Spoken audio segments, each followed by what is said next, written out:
ఒక పెద్ద super market ఆయన ఉన్నాడు. ఆయనకి ఏదో గవర్నమెంట్ పదవులు చేస్తామని చెప్పి ఆయన దగ్గర దాదాపుగా మీకు మైనింగ్లు ఇప్పిస్తాము, ఆడిప్పిస్తాం, ఈడిప్పిస్తామని చెప్పి మంచి డబ్బులు తీసేసుకున్నారు. Phone switch off.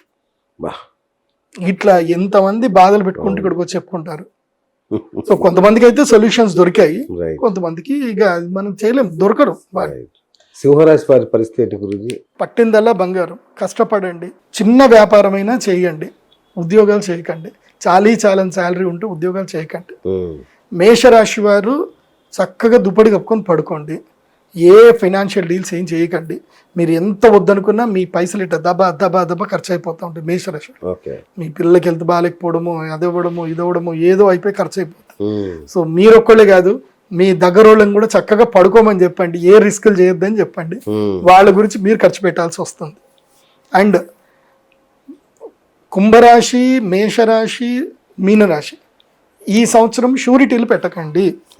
ఎవరికి షూరిటీలు పెట్టకండి, ఎవరికి డబ్బులు ఇవ్వకండి. ఇస్తే తిరిగి రావు, శత్రుత్వం కూడా వస్తుంది వాళ్ళతో పాటు. కాబట్టి ఎవరైనా ఫోన్ చేసినా ఈ వీడియో సేవ్ చేసి పెట్టుకోండి.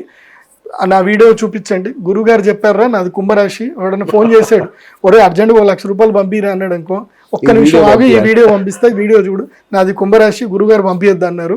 ఇస్తే ఫ్రెండ్షిప్ కూడా పాడైపోతుందట. ఎవరికి డబ్బులు ఇచ్చినా వాళ్ళకు కూడా నష్టమే వస్తుందట. కాబట్టి నీకు నా డబ్బులు తీసుకొని నువ్వు నష్టపోవడం ఎందుకురా, గురువుగారు చెప్పారని చెప్పి మేషరాశి, మీనరాశి, కుంభరాశి వీళ్ళు ఎవరికి డబ్బులు ఇవ్వకండి. ఇస్తే వాళ్ళకి నష్టం అవుతుంది, వీళ్ళు కూడా స్నేహం చెడగొట్టుకుంటారు. వీళ్ళకన్నా పరిహారాలు ఉన్నాయి గురుగారు? ఏం లేదు, మంచిగా కడుపు నిండా తిని పడుకోవడమే వీళ్ళకి ఇదే పెద్ద పరిహారం. ఏవి అత్యాశకు పోకపోవడమే. ఎందుకంటే గ్రహస్థితి బాగా లేకపోతే, శని నెత్తి మీద కూర్చుంటే అత్యాశ ఇట్లా పుట్టుకొస్తుంది అనమాట. అత్యాశ పుట్టుకొస్తుంది.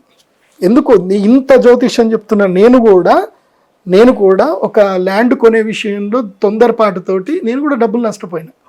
ల్యాండ్ కొనుక్కున్నాను, డాక్యుమెంట్స్ అన్ని క్లియర్ గానే ఉన్నాయి, కానీ నేను ఆ ల్యాండ్ సేల్ చేయలేకపోతున్నా. నేను రాంగ్ టైంలో కొన్నా అనుకున్నా, నా గ్రహస్థితి మంచిగా లేదురా అని నా మనసు చెప్తుంది. ఇట్లాంటి ల్యాండ్ మళ్ళీ దొరకదురా అని కొన్నా, అయిపోయింది. అక్కడనే ఇరుక్కుపోయాయి, ముందుకు రావట్లే, వెనక్కి రావట్లే. అది రైట్. ఇప్పుడు జూన్ 3 వరకు కొన్ని గ్రహాల స్థితి బాగుంటుంది అన్నారు కదా, ఆ తర్వాత ఏమవుతుంది వాళ్ళకి? వాళ్ళు అది పోగొట్టుకుంటే ఏం చేయాలి వాళ్ళు? ఒక్కొక్కరికి ఒక్కొక్క పరిహారం చెప్తాను. రైట్. కుంభరాశి, మీనరాశి, మేషరాశి వాళ్ళు, ఇదిగో నేను మెడలో వేసుకున్నటువంటి ఈ మాల కృష్ణ స్ఫటిక మాల, ఇది వేసుకోండి. వెరీ పవర్ఫుల్ మాల, చాలా పవర్ఫుల్ మాల. లాస్ట్ టైం శ్రీనివాస్ సార్కి ఇచ్చాము, ఆల్రెడీ కుషక్ కార్ కొనుక్కొని వచ్చేసి నా దగ్గర, కొత్త కార్ కొన్నాడు సార్. సరే, అట్లా ఇది వేసుకోండి. ఇది వేసుకుంటే మంచి లాభాలు కలుగుతాయి.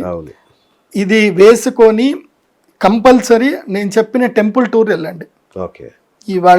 అందరికి చెప్పేది, అందరికి చెప్తున్నాను, ఈ టెంపుల్ టూర్ ఎవరైతే కొడతారో వాళ్ళ లైఫ్ లో మిరాకిల్ జరుగుతాయి.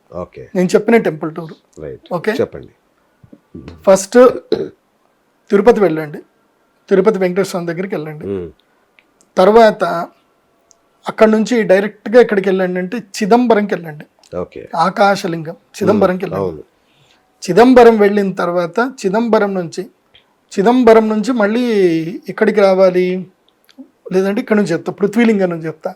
పృథ్వీలింగం వచ్చేసి ఏకాంబరనాథ స్వామి పృథ్వీలింగం, జలలింగం జంబుకేశ్వర స్వామి, అగ్నిలింగం అరుణాచల స్వామి, వాయులింగము శ్రీకాళహస్తి, తర్వాత ఆకాశలింగం చిదంబరం.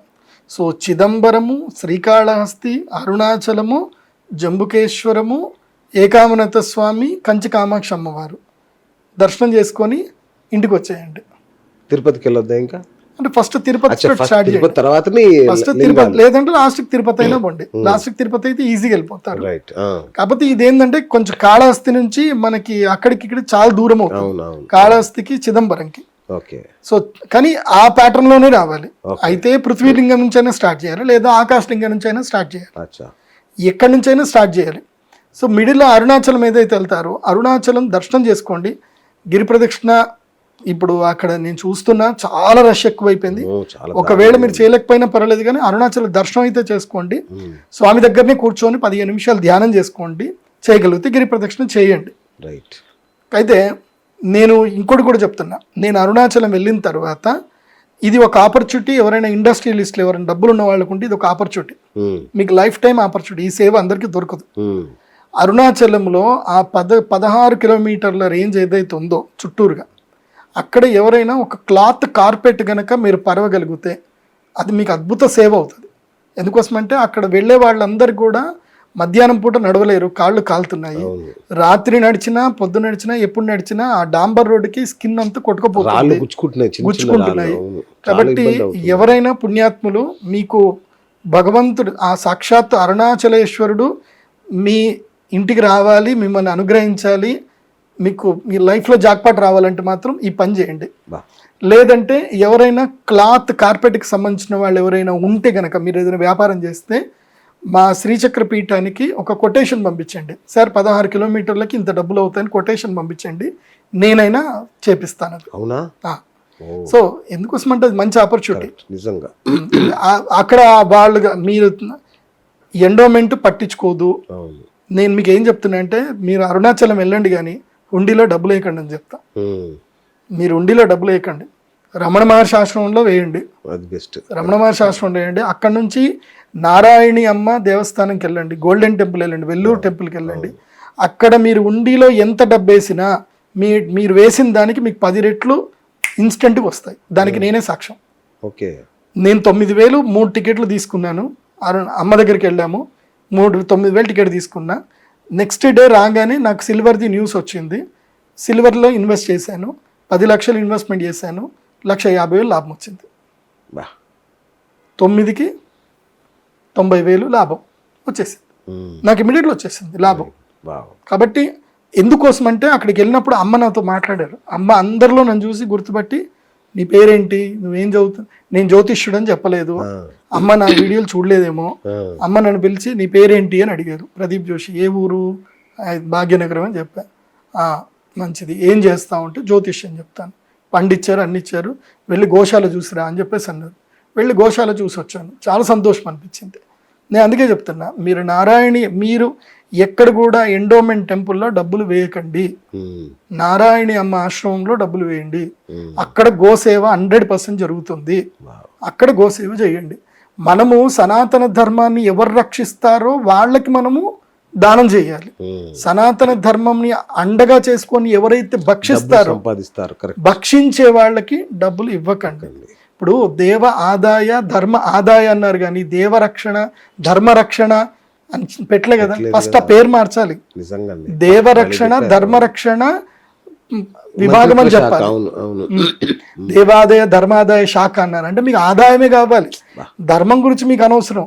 అంటే గుడికి వెళ్ళేటువంటి భక్తులు వాళ్ళ ఎమోషన్స్ మీకు అనవసరం, మీకు బిహేవ్ చేస్తున్నారు కూడా. నిలువు దోపిడీ కదా, ఏ ఆలయానికి పోయినా నిలువు దోపిడీ. ఇటువైపు చూసినా కూడా తీసుకున్నారండి. మీరు ధర్మ సంరక్షణకి ఏం చేస్తున్నారు, అది కావాలి.